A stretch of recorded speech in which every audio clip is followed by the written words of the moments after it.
John 21, verse 11.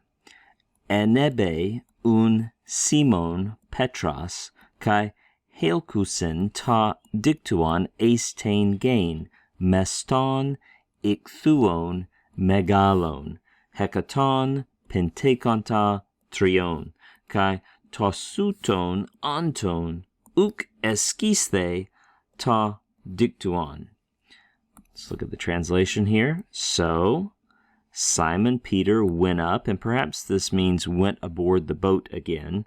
You'll see English translations will both say got up or got into the boat, and dragged, that's the aorist of helko, we'll come back to that if we have time, dragged the net to the land, full of large fish. How many fish, you ask? Well, these fishermen are going to tell us 153.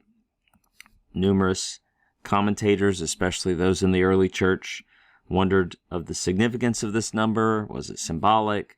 I'm inclined to think it's just a report about the amazing number of large fish, and yet the net did not tear, showing how this was a miraculous catch and a miraculous preservation of the fish.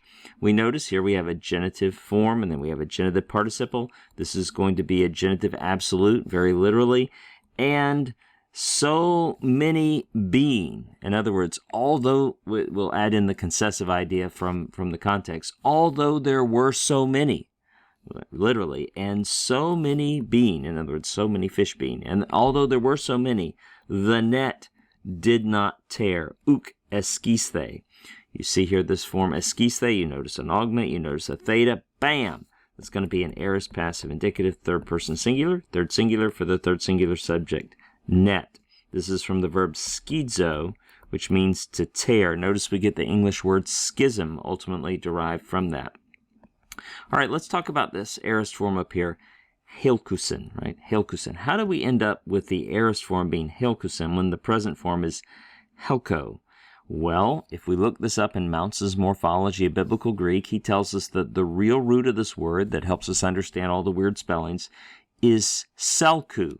So what happens to form the aorist is we'll have the augment here, the intervocalic sigma drops out, so epsilon and epsilon combine to be A. I'm assuming the rough breathing mark at this point is probably coming from the influence of the present tense and remember